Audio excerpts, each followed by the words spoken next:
تو آغازی بازی فینالی بین دسته‌های الاهلی و کواساکی فرونتال 1 ساعت دیگر باقی مونده است، اما مخلصان را ببینید. کواساکی فرونتال بگذارد، کواساکی است، این هم کواساکی است. اینجا الاهلی با هم دوستانه دستفشاری میکنند و در لباشون تبسم است، زیرا امروز بازی فینال است و این عید است برای همه مخلصان و هم فوتبال بازان و هم ما روزنامه‌نگاران که به اینجا آمدیم. این مسابقه با کدام نتیجه انجام می‌یابد می‌پرسم از هم‌صحبتانم. با نتیجه بزرگ ما جام را بالای سر می‌برداریم. با حساب 3-0 میگوید دیگری. با حساب 3-0. تاجیکستان به پیش. تاجیکستان به پیش. تاجیکستان به پیش.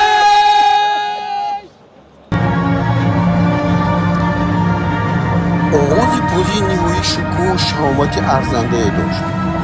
چنان هم یک مصوره های زیبا در روی ورشو پیدا می شدند که چشمها را خیره می کردند.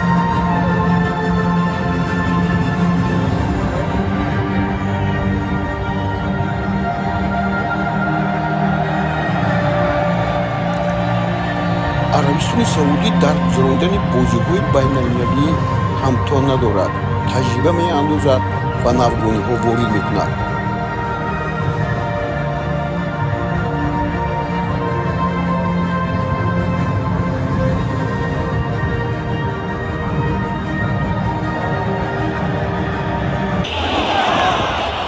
بازی هم شروع شد. فوتبالبازان کواساکی به هجوم می‌روند و مارچینیو از لحظه خیلی قلای استفاده نمی‌برد.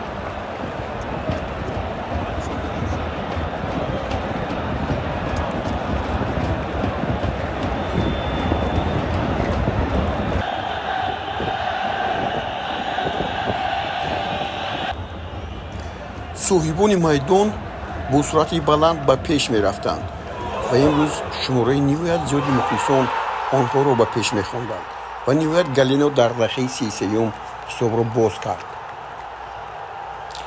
در زدن این گل کاپیتان الاهلی فیرمینیو سهم بی اندازه گذاشت و کمک کرد که آنها گل دوم را هم زنند.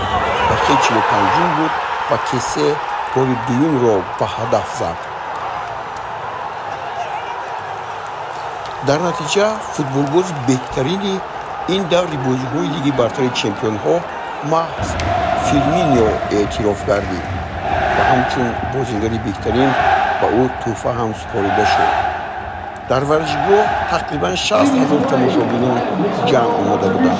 شروع نشاط فوتبالبازان دسته الاهلی را حد و کنار نبود و در نتیجه طوری می‌بینید رفت سپردن جام و همچنین مدال‌های نقره و طلای این مسابقه برگزار گردید.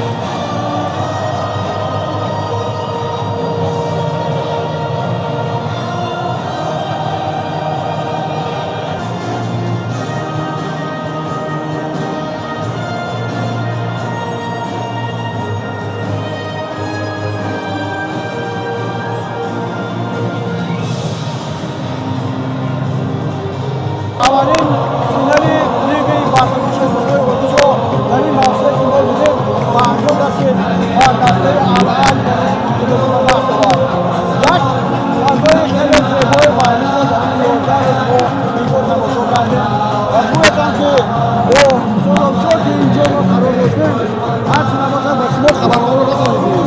بله دوستان عزیز، تا جای ما توانستیم خبر و گزارش‌ها را توسط برنامه اخبار و در شبکه‌های اجتماعی و یک برنامه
که ما خواستیم برای شما پیشنهاد کنیم و انجام می‌رسد.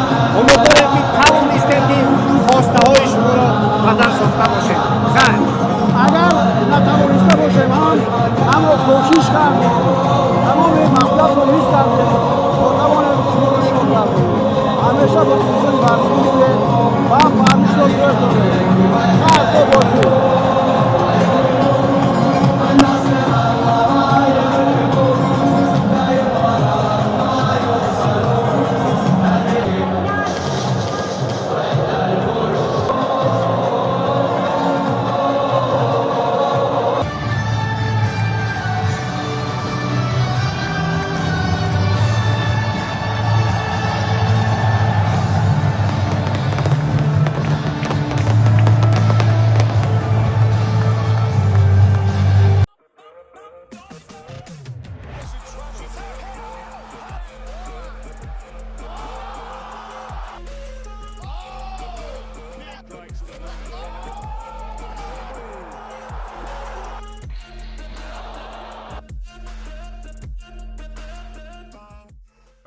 تو آغازی بازی فینالی بین دسته‌های الاهلی و کواساکی فرونتال 1 ساعت دیگر باقی مونده است، اما مخلصان را ببینید. کواساکی فرونتال بگذارد، کواساکی است، این هم کواساکی است. اینجا الاهلی با هم دوستانه دستفشاری میکنند و در لباشون تبسم است، زیرا امروز بازی فینال است و این عید است برای همه مخلصان و هم فوتبال بازان و هم ما روزنامه‌نگاران که به اینجا آمدیم.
His play and his overall contribution to their team during the entire tournament.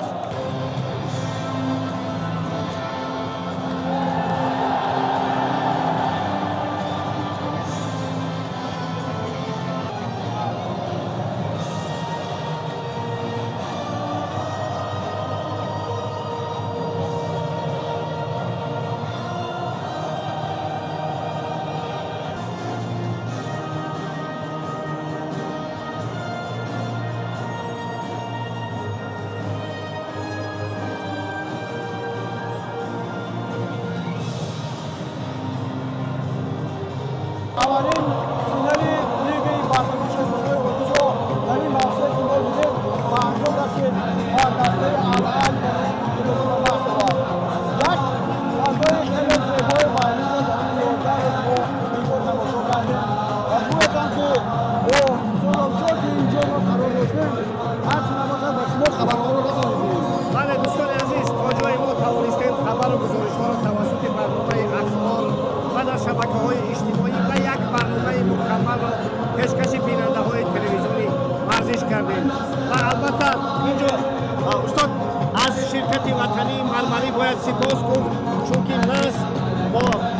داشتنی این کس هیئت اجرایی تلویزیون ورزش توانست که این همه را برای شما پیشکش کند. در واقع دوستان بازی‌ها در یک فضای خودمند داشتند. امروز تقریبا 60,000 تماشاگر ورزشگاه آمده بود. بسیار بازی هم جالب بود. اما الاهلی با دستگیری این تقریبا 60,000 نفر اولین پیروزی در لیگ برتر دست آورد. بعدی قدم وصول را در بازی‌های جام جهان بین تیم‌ها داده بود. بله دوستان عزیز، الاهلی برنده لیگ چمپیون آسیا شد و تا موسم دیگر البته همه مخلصان دسته الاهلی میتوانند که این شادی پیروزی را بین هم قسمت کنند. در همین جا آن چیزی که ما خواستیم برای شما پیشنهاد کنیم و انجام می‌رسد. امیدواریم که توانستیم که خواسته های شما را بدل ساخته باشیم. خیر، اگر نتوانسته باشیم اما کوشش کردیم تمام مطلب رو لیست کردیم تا توانیم شما را شاد کنیم. همیشه با تلویزیون ورزشی و فرمایش را درست کنیم. خیر تا باشید.